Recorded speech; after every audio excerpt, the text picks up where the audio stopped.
Necromancy is the black magic practice of communicating with the dead, either by invoking their spirits in the form of apparitions or visions, or physically raising them for divination, providing the means to predict future events, discover hidden knowledge, bring someone back from the dead, or use the dead as a weapon, sometimes referred to as death magic. The word can also be used more broadly to refer to black magic or sorcery. Such behavior was common among the Assyrians, Babylonians, Egyptians, Greeks, Romans, and Etruscans in antiquity. In medieval Europe, it was linked with black magic, that is, destructive or antisocial, and was denounced by the church. Magic is something that we commonly see in all kinds of works of fiction and fantasy. More often than not, this provides us with an important plot device, allows us to immerse ourselves in a familiar but unique and fantastic world. The term necromancy refers to a practice of magic that involves communicating with the dead. This may include summoning your spirit or even raising your entire body. Since the spirit would no longer be considered part of our world, it is believed that it would have access to the past, present, and future. In today's video, we are going to share about necromancy, the dark art of summoning the dead. But before we get into the video, make sure you subscribe to our channel and press that bell icon to never miss an update. For millennia, humans have been obsessed with the idea of death, how to delay it, how to prepare for the afterlife, and how to return from the grave. Necromancy is the practice of communicating with the dead and bringing them back to life. It has been studied, taught, and tested throughout history. For example, serious necromancers were forbidden to eat salt or meat, apart from dog meat, since dogs were creatures of Hecate, goddess of ghosts and death. Some necromancers were also forbidden to look at women.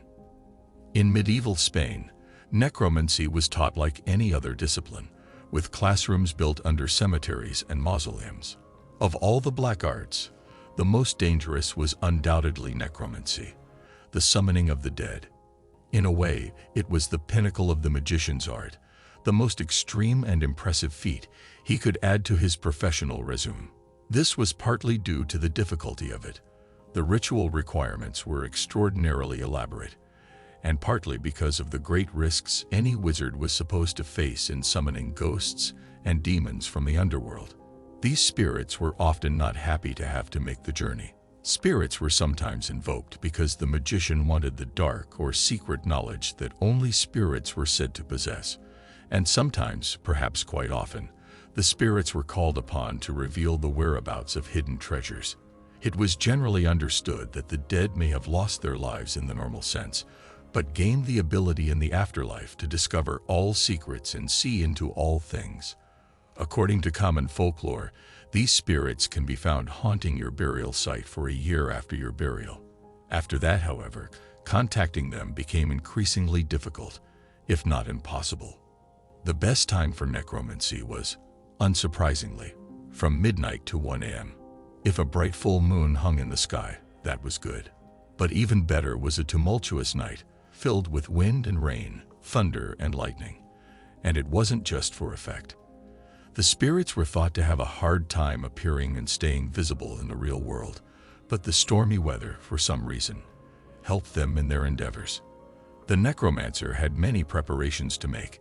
In the 9 days leading up to an attempt to raise the dead, he and his assistants had to soak themselves in every way imaginable in the darkness of death. They took off their usual everyday clothes and put on faded and worn clothes that they had stolen from the corpses. When they first put them on, they had to recite the funeral rites over themselves, and until the real necromancy was performed, they were forbidden to remove these clothes. There were also other restrictions. They were not even allowed to look at a woman.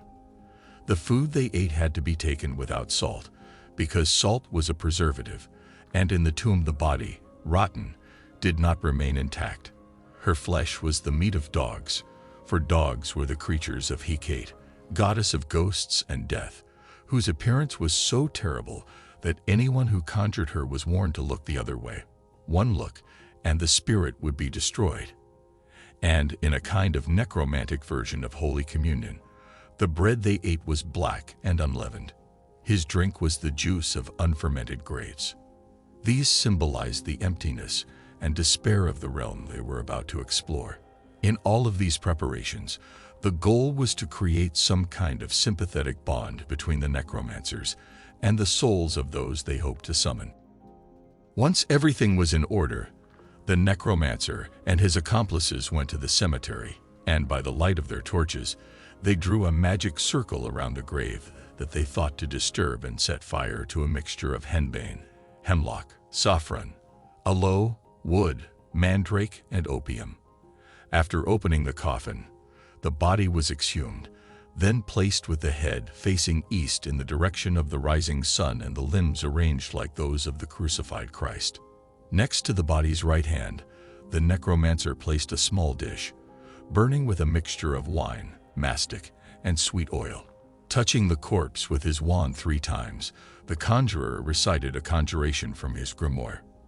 Though the wording of these conjurations differed from book to book, one of them went, "By the virtue of the holy resurrection and the agonies of the damned, I conjure and command thee, spirit of the name of the person deceased, to answer my demands and obey these sacred ceremonies, on pain of everlasting torment. Verold, Berold, Balbin, Gab, Gaber, Agaba, arise, arise, I charge and command thee."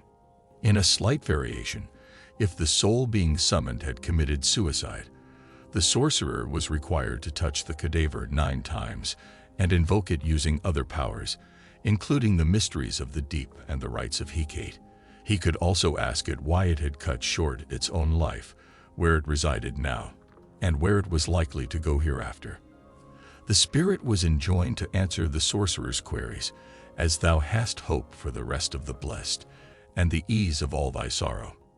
If all went well, the spirit re-entered its old cast-off body and caused it slowly to stand up. In a weary, sepulchral voice, the deceased would answer each question the necromancer put to it. What lay beyond this world of tears, which demons were causing us harm, where a buried treasure might lie? When the interrogation was over, the sorcerer rewarded the spirit for its cooperation by assuring it of undisturbed rest in the future. He burned the body or buried it in quicklime, which would dissolve it. Either way, the spirit knew the body would be gone, and it could never be forced to enter it again. That's all for today. Let us know your views in the comments section below, and don't forget to like this video before leaving. Thanks for watching.